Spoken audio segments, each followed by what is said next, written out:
A rotina.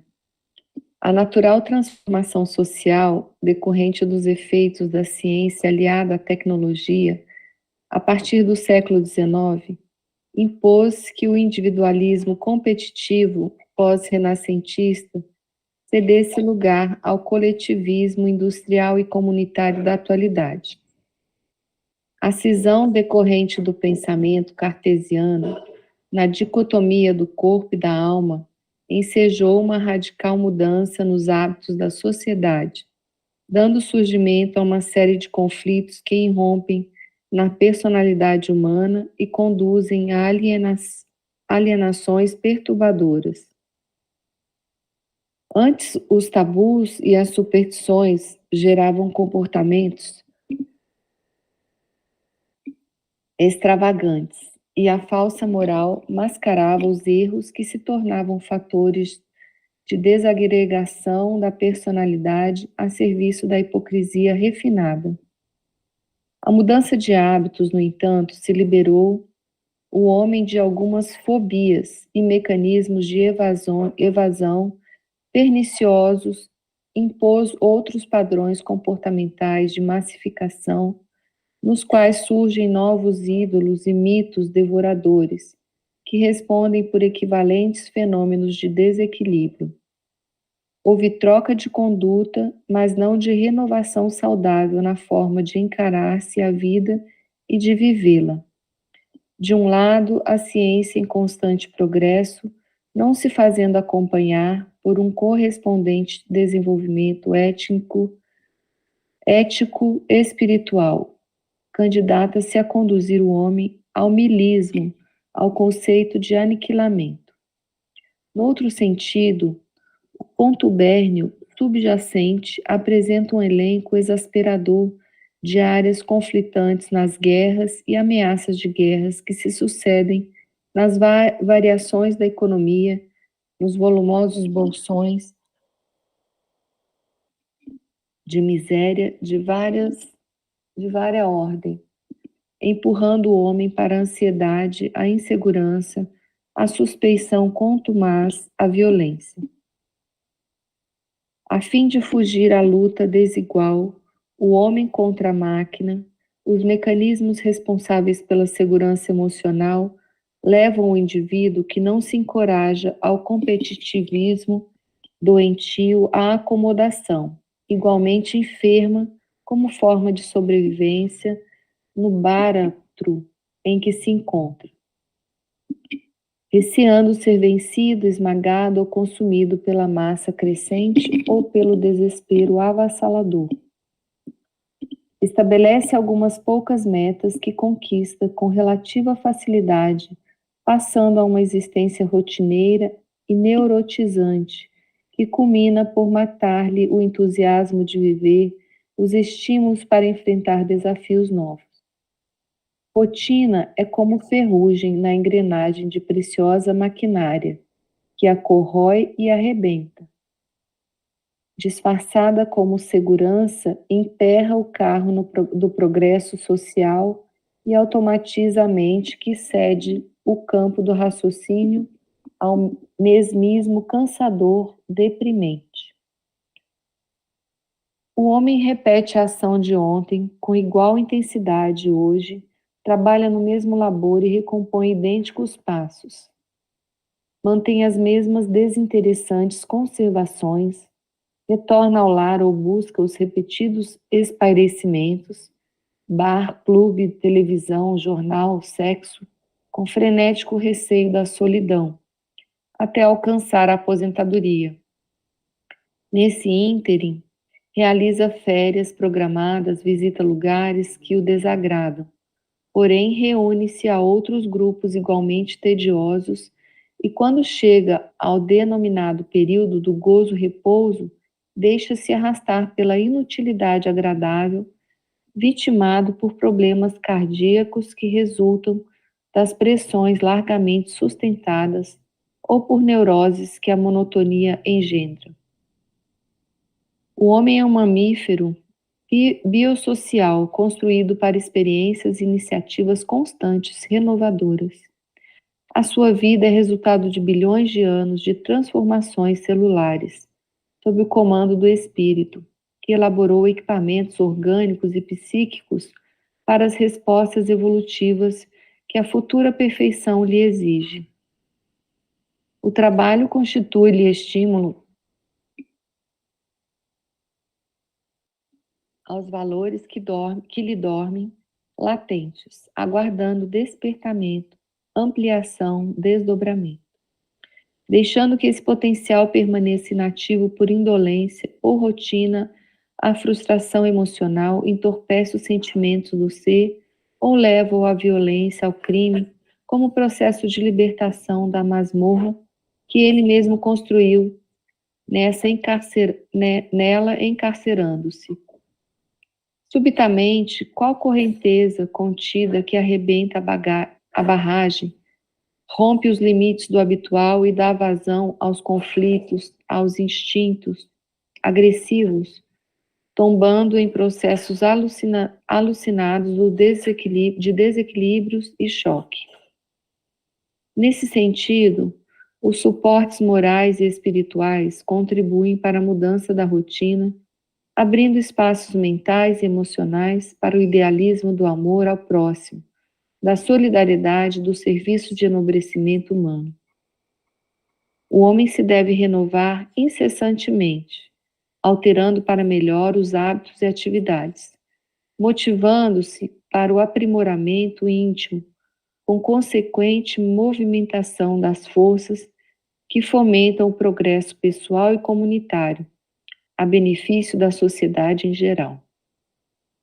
Face a esse esforço e empenho, o homem interior sobrepõe-se ao exterior, social, trabalhado pelos atavismos das repressões e castrações, propondo conceitos mais dignos de convivência humana, em consonância com as ambições espirituais que lhe passam a comandar as disposições íntimas. O excesso de tecnologia que aparentemente resolveria os problemas humanos engendrou novos dramas e conflitos comportamentais, na rotina degradante que necessitam ser reexaminados para posterior correção. O individualismo que deu ênfase ao enganoso conceito do homem de ferro e da mulher boneca, objeto de luxo e de inutilidade, cedeu lugar ao coletivismo consumista, sem identidade, em que os valores obedecem a novos padrões de crítica e de aceitação para os triunfos imediatos sob os altos preços da destruição do indivíduo como pessoa racional e livre.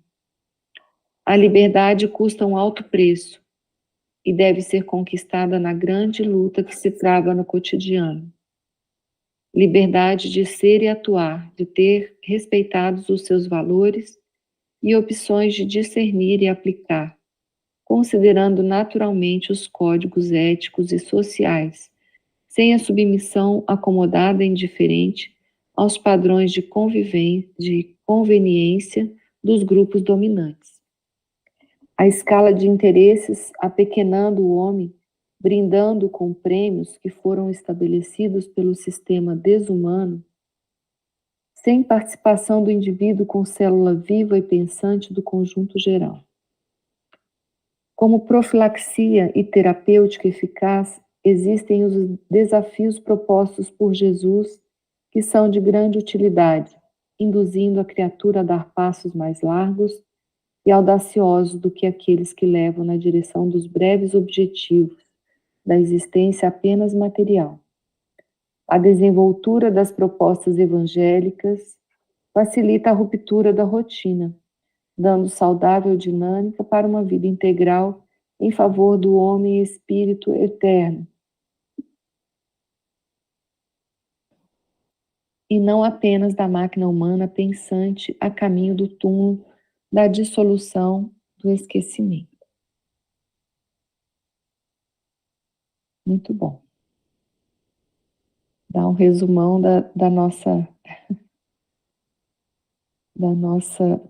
do nosso sistema ineficaz, né? Da possibilidade que temos de mudar isso todos os dias. Eu tenho pensado muito nisso, e procurado, assim, controlar mesmo os horários, perceber, né, tomar conta, né, ser assim, atuante dentro das atividades que eu realizo de forma que caminhem nesse passo, né, mas de maior proveito, de maior eficiência, de menos, e uma orientação que a gente teve também é que as horas, não sei quem tem essas ligações, eu tenho ligações com números, com horários, com coisas, e esses horários, eles são portais também, que a gente se conecte com cada portal do nosso dia, né? Então, muita coisa importante aí nesse texto.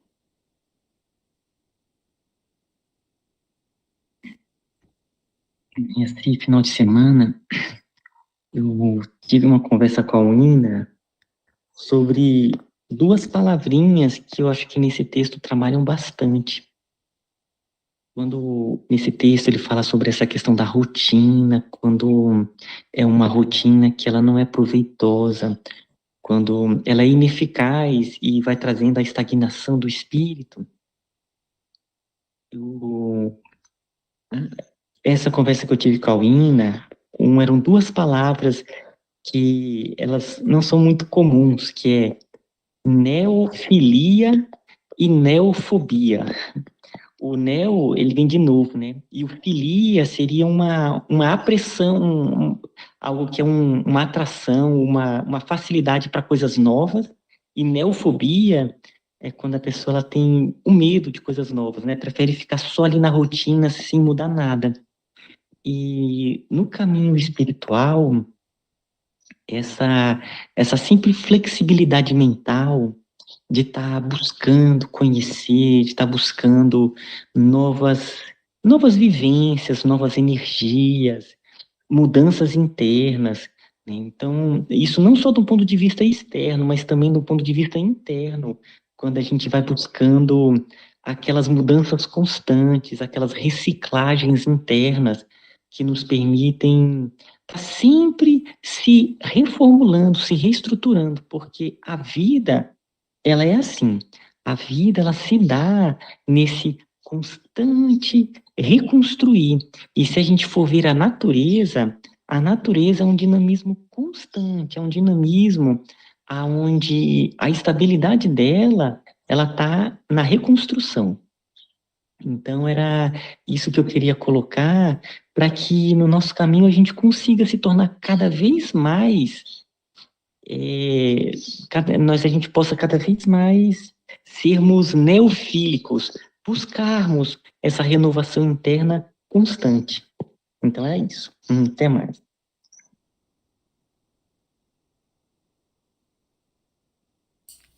Jair? Eu achei interessante o próprio nome do livro, né? O Homem Integral. Esse Homem Integral vai para um grupo muito pequeno como o nosso. Porque o que nós temos?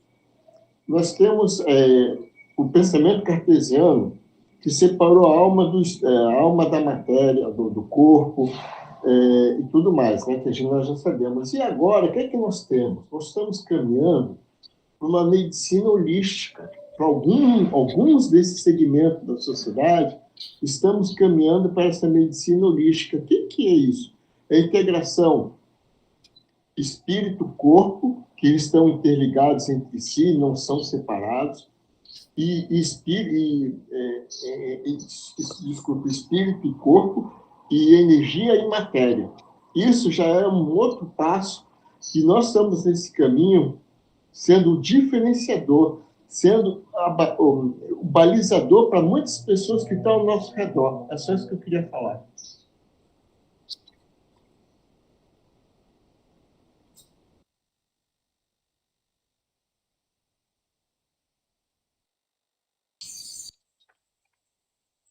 Tem uma parte aqui que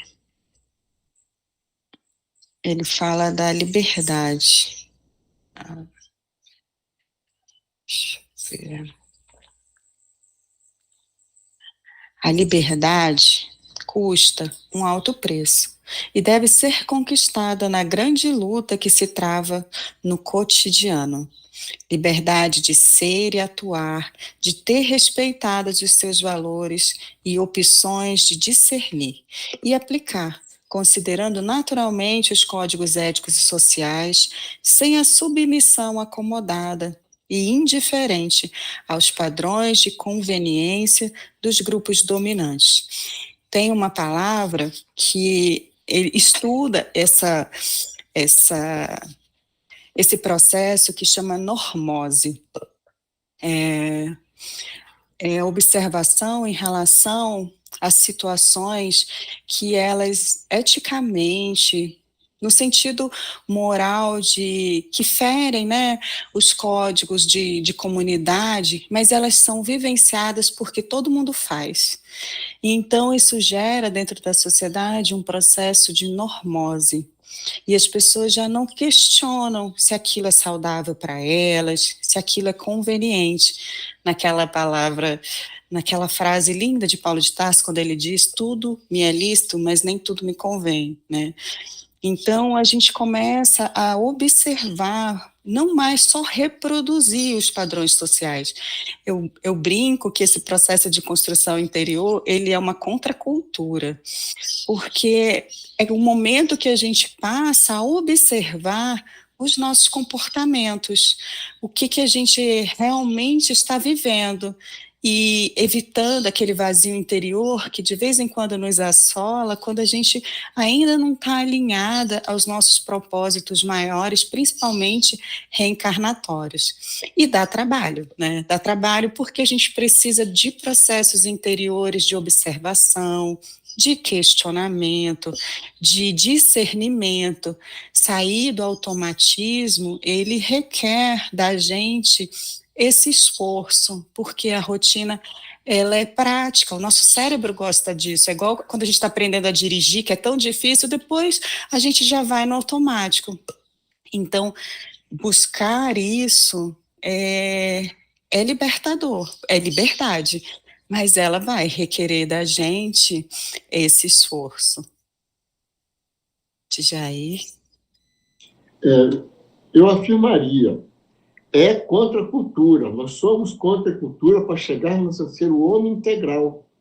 Esse é o nosso caminho. Veja só, o que é a novela? A novela é fofoca. O que nós vivíamos em aldeias? Desculpa. E nessa aldeia, era fofoca corria solta. Não tem mais essa fofoca, porque as sociedades ficaram células individualizadas. Então, inventam a novela e outras coisas mais. Então, como ela fala aqui, o homem repete a ação de ontem com igual intensidade hoje. Não mudou nada. E aí, com isso que você falou, essa frase é muito forte. Nós temos que ter a contracultura, mas só que tem um detalhe, eu vejo assim, tá? Essa contracultura, nós somos ajudados. Quando os amigos espirituais estão ao nosso lado, eles fazem nos enxergar coisas que passam despercebidas para o resto que não faz parte desses grupos que estão tentando se desvencilhar desse mundo que, como está se querendo crescer moralmente. Então, nós criamos espíritos, e aí eles nos orientam em ter essas observações contra a cultura, porque às vezes nós estamos tão tapados com ouvido e olhos e rotina que a gente não vê. É isso só que eu queria falar.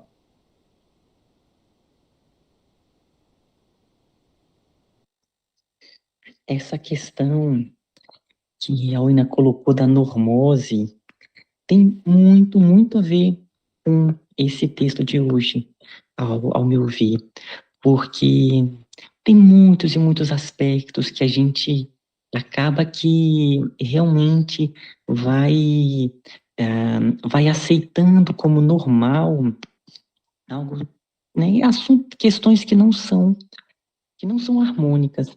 Então, esse desenvolvimento espiritual e essa constante renovação, ele começa a trazer uma renovação da sociedade.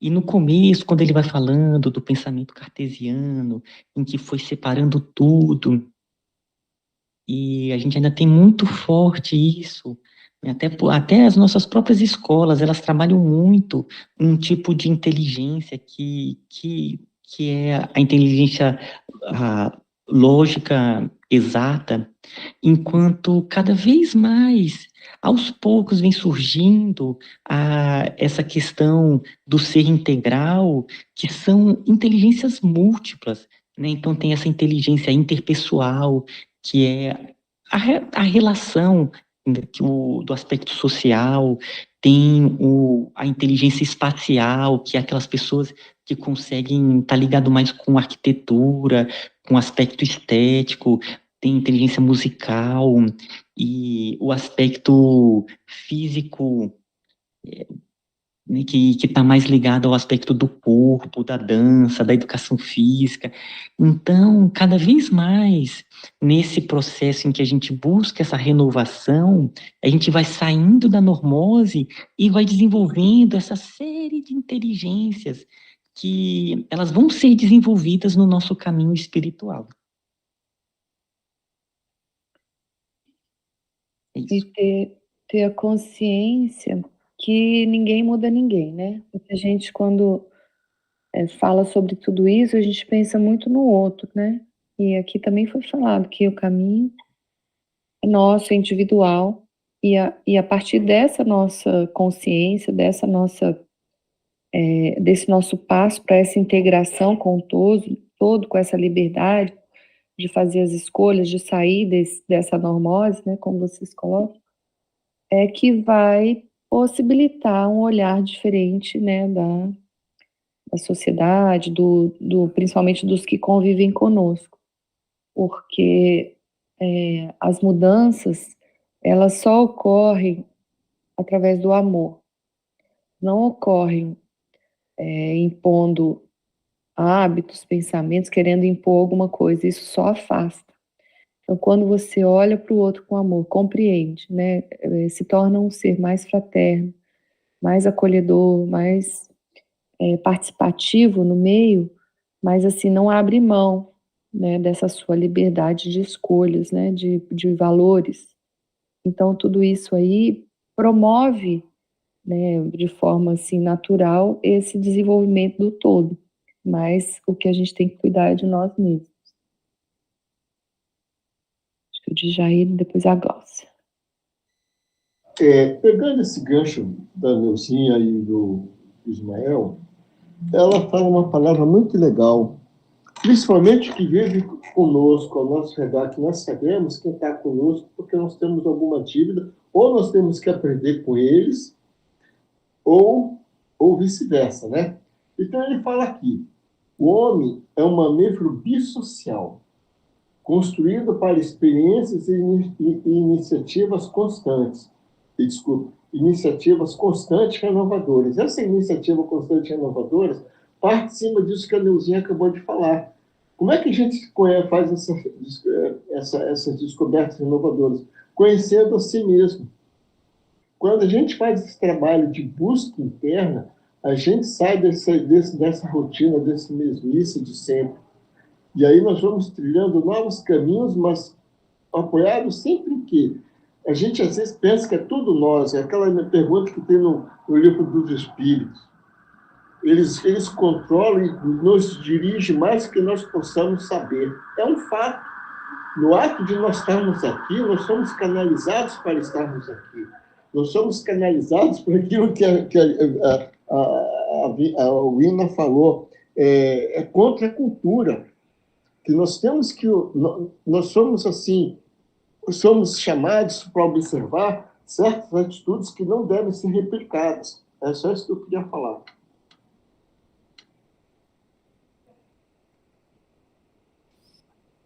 Glaucia. Oi, não, a Wina comentou, acho que foi a única que falou que dá trabalho, né? Que tudo que a gente vai se empenhar em fazer dá trabalho. A gente estava comentando antes aqui, antes de vocês entrarem, a gente participou de um evento esse fim de semana.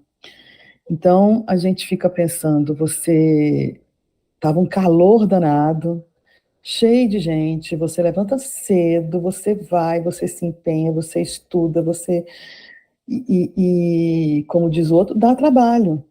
Gente, mas você sai tão revigorado, você sai cansado fisicamente, mas a sua mente sai tão limpa, tão... O rapaz usou lá um termo, o Arthur Valadares usou um termo, que você tem que limpar seu coração, né? Esvaziar as coisas, né, que tem dentro do seu coração para colocar água limpa. Gente, é uma coisa tão legal, é uma coisa tão... eu me emocionei demais, não posso nem falar que eu começo a chorar de novo. Ah, meu Deus. Mas uma coisa tão... que te revigora tanto, que te impulsiona, só que dá trabalho. Só que você, no comodismo, é tão mais fácil, né, você ficar sem se mexer, sem fazer nada. Então, esse texto me veio muito isso de sair da mesmice, de você procurar. E como a Neuza falou, é a gente, né? Não adianta você tentar colocar o outro para fazer isso, incentivar o outro para fazer isso. Não, é você. É você que tem que caminhar, é você que tem que ir, é você que tem que se mexer. Aí, ai, gente, o fim de semana para mim foi assim, diferente de tudo que eu já passei e gratificante. É só um relato. Bom demais. Obrigada. Que lindo, Glaucinha. Eu senti sua falta, viu, Neuza? Tô com saudade de você. Eu também, muita correria aqui.